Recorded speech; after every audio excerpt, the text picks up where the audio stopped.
आखिर कौन ममता देवी के बच्चे को उसके मां के दूध से अलग कर रहा है? तो जवाब यह है कि राजनीति, कांग्रेस की राजनीति, बजरंग महतो की राजनीति, चुनाव जीतने की राजनीति, अपना पॉलिटिकल एजेंडा सेट करने की राजनीति। क्या अगर बजरंग महतो जीत जाते हैं तो ममता देवी जेल से छूट जाएंगी और उनके बच्चे को दूध मिलने लगेगा? राजनीति में जब मुद्दे बीमार पड़ जाते हैं तो नेताओं द्वारा स्टंट का सहारा लिया जाता है। कभी कोई प्रधानमंत्री अपनी मां को 4000 रुपए के लिए बैंक की लाइन में खड़ा कर देता है, तो कभी कोई भावी प्रधानमंत्री उम्मीदवार अपना कुर्ता का पॉकेट से हाथ निकालकर बताता है कि कुर्ता फटा हुआ, तो कभी किसी चुनाव में किसी बच्चे को उसकी मां का दूध नहीं मिल रहा है इसलिए वोट मांगा जाता है। आप समझ चुके होंगे कि हम किसकी बात कर रहे हैं और कहां की बात कर रहे हैं। आपको हमको सबको पता है कि रामगढ़ में झारखंड का एक विधानसभा है, वहां उपचुनाव हो रहा है। वहां की जो विधायक रही थी ममता देवी, किसी कारण में उनको सजा हो जाती है और उनकी विधायकी चली जाती है, फिर उपचुनाव होता है। हम इस उपचुनाव पर सवाल नहीं कर रहे हैं, हम सवाल यह करना चाहते हैं कि उपचुनाव में किस तरीके से एक उस बच्चे का इस्तेमाल राजनीति के लिए किया जा रहा है जिस बच्चे को कुछ पता ही नहीं। तमाम चुनावी मंचों में मुख्यमंत्री जिस मंच में होते हैं उस मंच में भी उस बच्चे को ले जाया जाता है और वहां से उस बच्चे के लिए, उस बच्चे को दूध मिले इसलिए वोट मांगा जाता है। स्कूल में जाएगा, बड़ा होगा, तो जब लोग पूछेंगे, कोई ललकारेगा कि माँ का दूध पिया है तो सामने आओ। आप बताइए ममता देवी का बेटा कैसे आगे बढ़ करके कह पाएगा? इस बात को समझना होगा कि जिन लोगों ने आंदोलन के समय भी आज से 5 वर्ष पहले एक बार ममता देवी के दूध मुँह बच्चे से दूध छीनने का काम किया था, फिर से एक बार आज दूध छीनने का काम हो रहा है। निश्चित रूप से हम जानते हैं रामगढ़ के लोग संजीदा लोग हैं और लोकतंत्र की खूबसूरती को समझते हैं। आप सब जानते हैं कांग्रेस और महागठबंधन कहीं न कहीं पूरी ताकत के साथ आदरणीय हेमंत सोरेन जी के नेतृत्व में राज्य की जनता को एक झारखंडी अस्मिता, आज झारखंडी पहचान देने का काम कर रही है। और ऐसे में हमारी ममता देवी की सदस्यता गई है। आप सबों को समझना होगा, हमने देश बनाया है और जो अंग्रेजों के नीति पर चलने वाले लोग हैं आज फिर एक बार आपके बीच फूट डालो और शासन करो वाली नीति लेकर के चल रहे हैं। इसलिए मेरा आप सबों से आग्रह होगा कि आप लोगों पर बजरंग महतो को चुनाव जितवा करके भारी मतों से सदन में भेजने का काम करेंगे। इस वीडियो के माध्यम से कई सवाल हैं।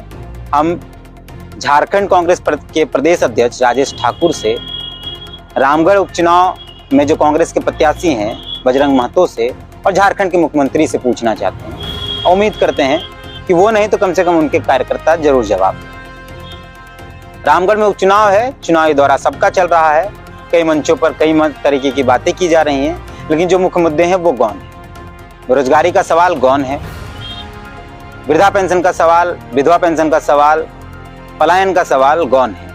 रामगढ़ के बच्चे रांची आकर पढ़ाई कर रहे हैं, उसके बावजूद इनको नौकरियां नहीं मिल रही हैं, ये सवाल गौन है। सवाल बस यही है कि ममता देवी, जिनका बेटा लगभग 4-5 महीने का होगा, उनको दूध नहीं मिल रहा है और वोट दे दें ताकि उनको दूध मिले। तो सवाल यह है कि आखिर ममता देवी के बेटे को माँ का दूध पीने से रोक कौन रहा है? सवाल यह है कि आखिर ममता देवी को उनके बेटे से किसने अलग किया? ये बड़ा सवाल है।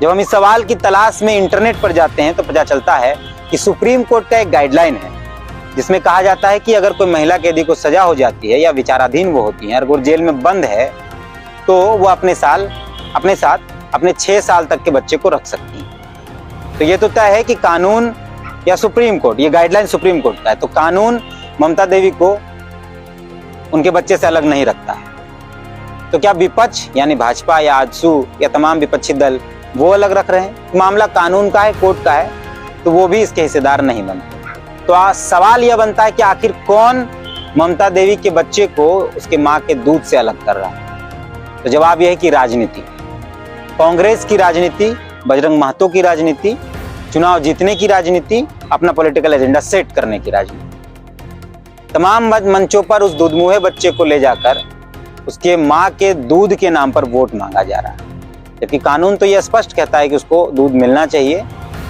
लेकिन राजनीति शायद यह नहीं करती। हम हमेशा देखते हैं कि राजनीति के चक्कर में बीमार पिता के नाम पर वोट मांगा जाता है, मरे हुए पिता के नाम पर वोट मांगा जाता है, पति को जेल हो जाती है तो पति को इंसाफ दिलाने के लिए वोट मांगा जाता है, पत्नी को कुछ हो जाता है तो पत्नी के नाम पर वोट मांगा जाता है, लेकिन वो सारे सवाल गौन हो जाते हैं जिनके लिए वोट मांगना चाहिए। और ये भारतीय राजनीति का हिस्सा है। किसी एक व्यक्ति के निजी मैनिफेस्टो के कारण तमाम उन मैनिफेस्टो को रद्द कर दिया जाता है, बर्बाद कर दिया जाता है।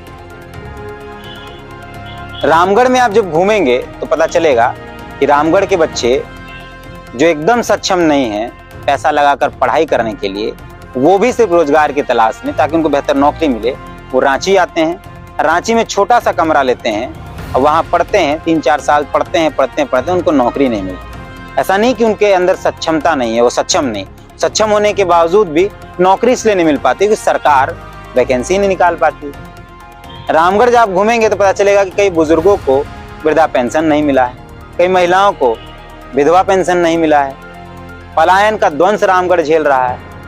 उसके बावजूद इस पूरे चुनावी संग्राम में बेरोजगारी के मुद्दे, पलायन के मुद्दे, वृद्धा पेंशन के मुद्दे, तमाम मुद्दे गौन, इस पर कोई बातचीत नहीं है। तो ये कहाँ तक जायज है कि एक बच्चे को जिसे पता ही नहीं है कि उसको कहाँ ले जाया जा रहा है, उसको किस लिए ले जाया जा रहा है, उसका इस्तेमाल किया जाता है चुनाव में, चुनाव जीतने के लिए। अब हम दूसरी बात पे बात करते हैं। झारखंड के जेलों में लगभग 22,000 लोग बंद हैं, जिसमें महिला पुरुष हैं। लगभग 900 महिलाएं जेलों में बंद हैं, जिसमें कई महिलाओं के बच्चे अपनी मां के साथ नहीं रहते। लेकिन कांग्रेस प्रदेश अध्यक्ष राजेश ठाकुर, जिनकी सरकार 3 साल से है, यह बात उन्होंने कभी नहीं उठाई। एक अच्छी बात यह है कि राजेश ठाकुर ने महिलाओं के दर्द को समझा, उन महिलाओं के बारे में सोचा जो जेलों में बंद हैं और उनके बच्चे उनकी मां के पास नहीं है। ये सवाल सही था, लेकिन ये सवाल तब उठा जब राजनीतिक स्वार्थ साधना था, जब चुनाव जीतना था। ऐसे इससे पहले कभी भी उन आदिवासी महिलाओं के बारे में राजेश ठाकुर साहब ने नहीं कहा जो अपना बच्चा छोड़कर जेलों में बंद है। उन दलित, पिछड़ा, मुस्लिम महिलाओं के बारे में कभी नहीं कहा जो अपना बच्चा छोड़कर जेलों में बंद है। या यह भी कभी नहीं कहा कि जो बच्चे जेल में अपनी माओ के साथ रह रहे हैं उनकी परवरिश कैसे हो रही। और ना ही झारखंड के मुख्यमंत्री जो 3 साल से मुख्यमंत्री हैं, उन्होंने ये सवाल उठाया।